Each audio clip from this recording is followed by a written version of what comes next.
Morning. Hello. Morning. Please, could you start by giving us an update on the squad? I wondered if you might have anyone back for tomorrow.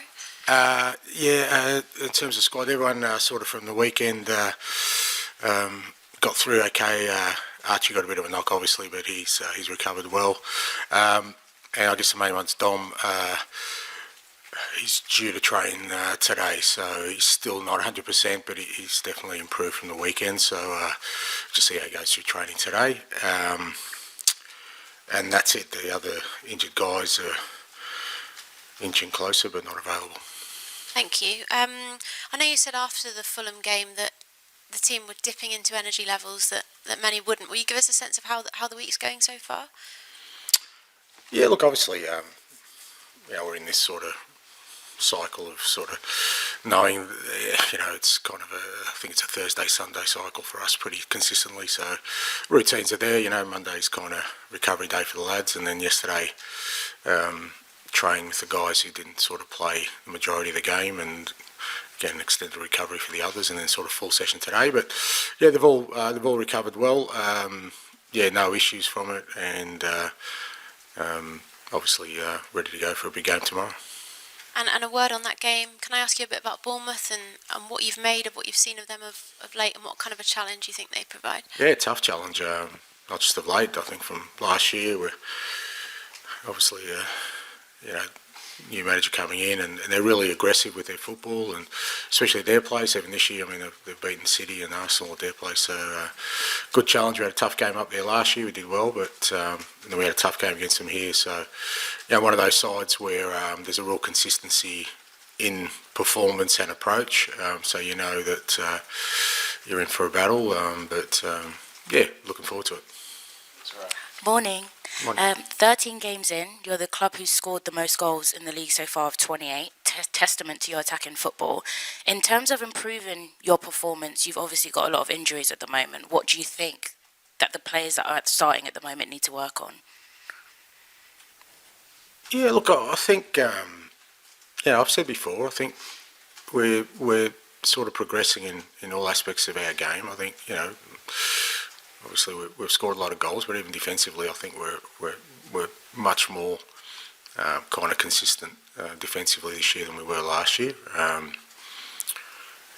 The fact that we have got quite a few absences, significant absences at the moment, is something we just have to work through. We had a very similar scenario last year, fair to say we kind of sort of ground our way through it, and we're kind of doing that at the moment. But the improvements, in all aspects of the game. But at the same time, like I said, we've definitely showing progress in the areas we felt like we needed to this year. We've obviously had a couple of games where we've been sort of not great in executing our football, and those two games in particular. Particularly against sort of Palace and Ipswich, we fell well below what we wanted to do, and that's probably again an area we've tried to sort of iron out. But aside from that, like I said, it's progress in all areas. And Brennan Johnson spoke recently about the team just physically running more and the overall mentality when you do concede first. How, as a manager, do you actually work on that in-game resilience, or do you think personally it's more down to the players than working on it as a club? I think it's just like behaviour, and behaviour is kind of learned. You do that every day, the way you train, the way you sort of approach everything you do, and a big part of our game is physical output and consistency in that, and we have been consistent in that, and the other resilience stuff, I think you just, like I said, it's a learned behaviour, I think, and you test that out every day. You kind of push the limits of what you do with training, with the way you approach everything you do, really, and hopefully that sort of comes to the fore when you need it in games, and some of it's just learnt in games itself. And Bournemouth have delivered some great performances, particularly at home this season, and their work rate off the ball is strong. Tottenham have beaten Bournemouth, though, 10 out of 14 heads-to-heads. Is there a different sort of pressure or mentality approach when you go into a game and you are the favourites, you're expected to win? No, I don't think so. No, I don't. I'm not really sure. I think especially this year, not just for us, but for most teams, I don't think there's, apart from Liverpool, there's no team I think thinks about going into any game thinking it's going to, they're somehow favourites, because, there's been sort of, inconsistency in results amongst all clubs, and that's because the evenness of the competition. So, I think what you've done historically is kind of irrelevant. What we know is this year in the Premier League, all games are pretty tightly contested, and even if a team has kind of had a previous poor performance, they're just as likely to bounce back and put in a strong performance on the weekend. So, this week it's a bit different, I guess, because all Premier League clubs are playing 3 games within a week, so that'll test, I think, a few of the clubs that don't do that regularly, whereas we've been in that sort of cycle for a while. So, but yeah, we're expecting it, like I said before, we're expecting a tough game down there. It's they're a good side who rarely dip below a certain level of performance, so it'll be a good test for us. Thank you. I just want to ask you about Djed Spence. He's had a real kind of turnaround under you in his Tottenham career, but still hasn't actually started a Spurs game for any manager. Kind of where's he at fitness-wise? Because obviously you've got so many games coming up and he's able to play because there's a few aren't European ones. Is he close to being able to start for you? Is he going to be an option? Yeah, look, I don't know about a major turnaround. I think a major turnaround is Djed playing regularly at this level. So, just because he's hung around doesn't mean that's a major turnaround. I still think a lot of that's Djed just continuing to train hard and wait for his opportunity. Look, fitness-wise, he's always in good condition. We obviously train pretty hard. So, could he start a game? I think he could. Could he start multiple games? Probably not, because he hasn't played for quite a while. But he's been in and around the squad, and I guess particularly between now and Christmas, opportunities may come up for him. He almost got on the weekend, but sort of the red card changed things a little bit. But I think the key for Djed is that he's still training well. His focus is there, and just to be ready to take the opportunity when it comes. Strikers, I want to ask you about that. Obviously, you're in the situation again at the weekend with no Dom and Richarlison as well with his issues. Especially on Richarlison, with the frustrations that he's had over his Tottenham career, is that an area that you kind of have to look at now? Because I don't want to sound too harsh, but maybe you can't trust, because of previous experiences, that he's going to come back and be there for a prolonged period. Yeah, look, I think there's no doubt. Because again, when you add Wilson to that, and you add even Mikey now, like I said, we had Dom out on the weekend. Now you kind of hope that sort of alleviates. Although with Wilson, it's obviously long term. Hopefully Mikey, by the turn of the year, will be back as well. But again, he's 17. So look, with Richie, it has been sort of frustrating, because I just see the potential in him, and to be fair to him, when he's been fit, he's always made an impact for me anyway. I think back to the start of last year, and then when he came back into the team during the year, he went on a scoring run. Even the little games he's played this year, he's made an impact. So that's what you kind of hold on to. But there's no doubt we need some bolstering in that front third.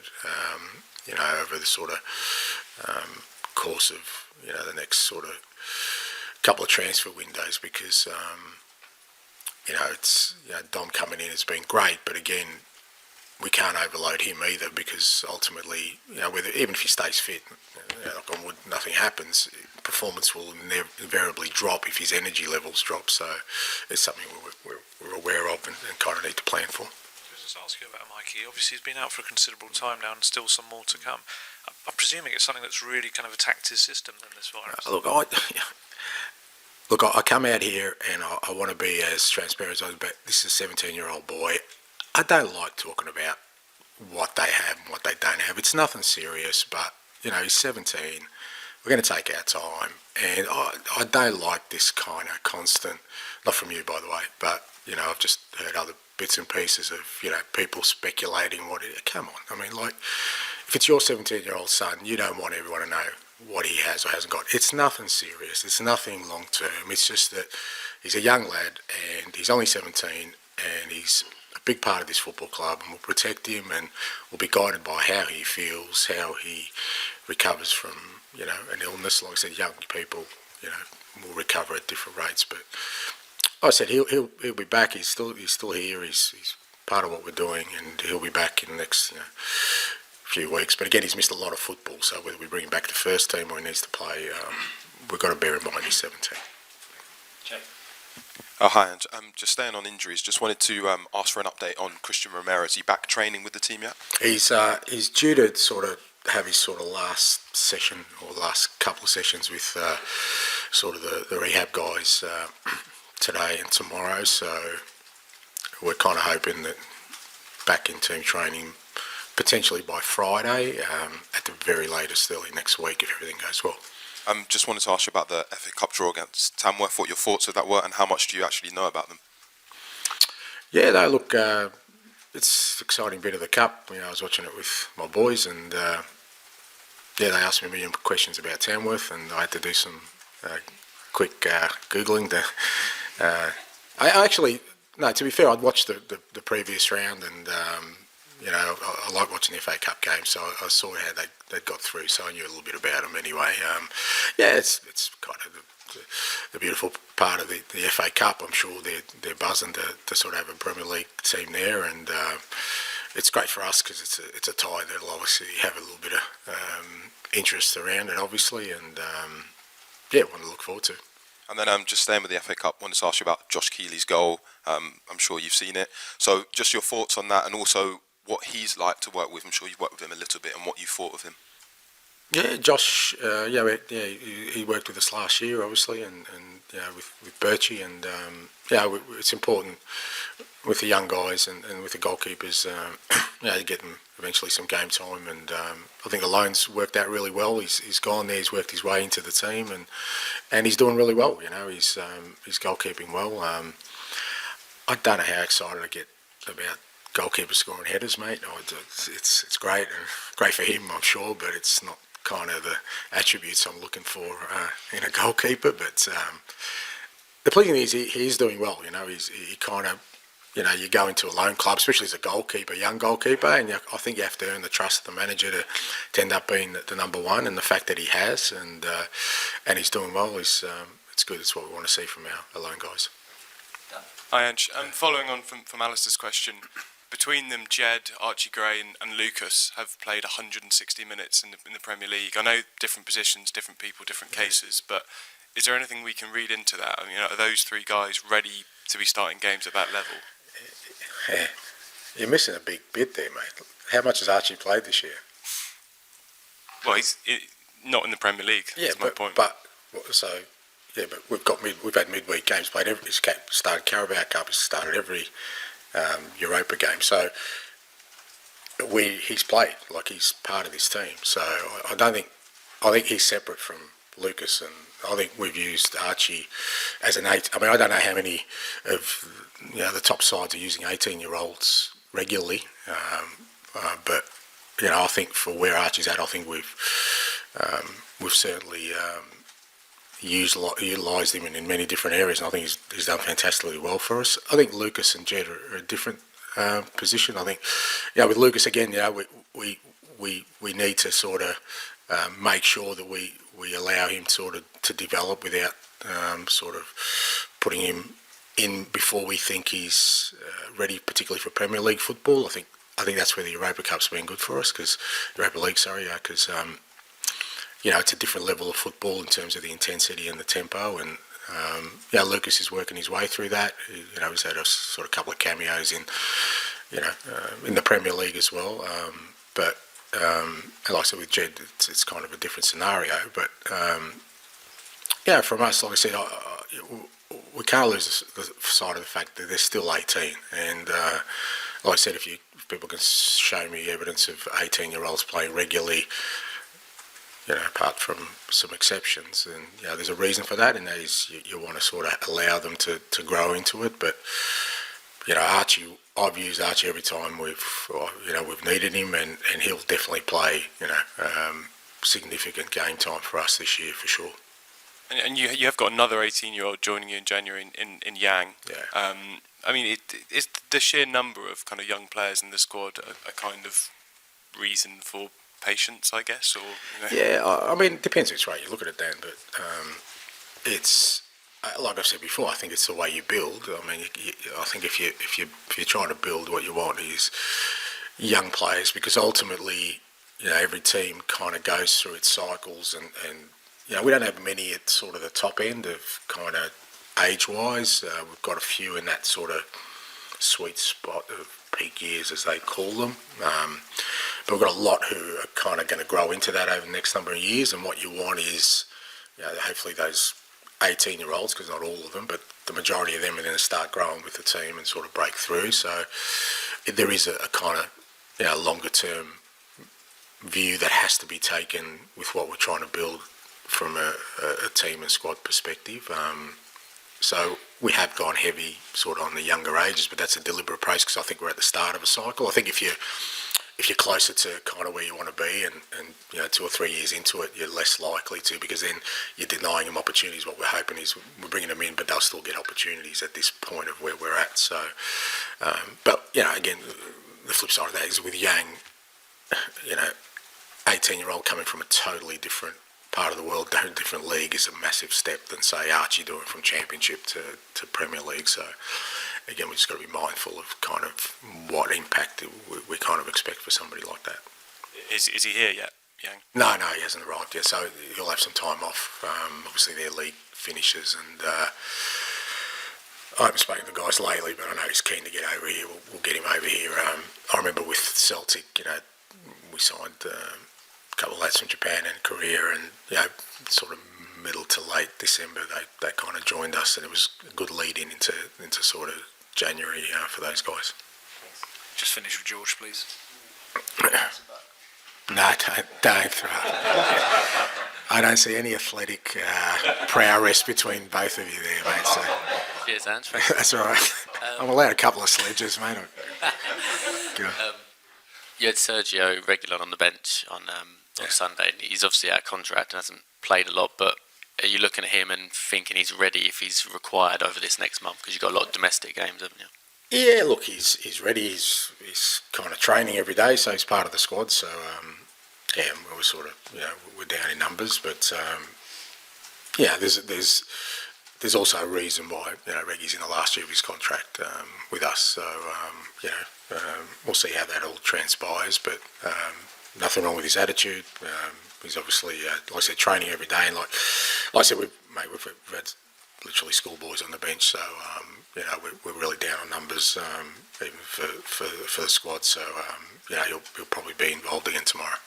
And you mentioned you're down on numbers, but at the same time you sort of you rested Decky, didn't you, on Sunday? You took out Dom, and this we've seen it since you've been in England that you've consistently sort of protected players. I mean, you've taken Sonny off against Aston Villa when it was 1-1.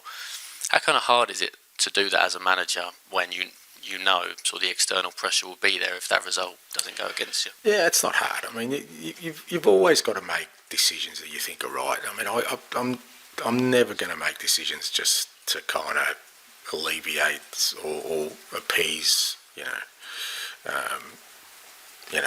people's opinions. And I mean, Decky's, he's been our best player this year, and I want to protect him because there's no chance he can play all these games that we've got. And like I said, even if they can play, performance will invariably drop because it's not sustainable, mate. So, we have to pick and choose. Obviously, I thought the weekend game, particularly with Pape and Matters and Biss in there, we're obviously missing Bentancur as well. So whenever I was going to leave him out, I was going to leave a bit of a gap, and then losing Dom on the day didn't help us on the weekend. So, but yeah, it's something we're going to do. We're going to have to do, particularly with the small numbers we have in the next sort of between now and Christmas. Like I said, hopefully we'll get Romero and Mickey back in this time, but the rest of them probably won't. So middle, front third, and Bentancur included in that, he's not going to be available for a while. Sort of middle and front third, we're going to have to rotate the players a fair bit, I think. Okay, we'll move on to the embargoed section for 10:30 p.m. tonight.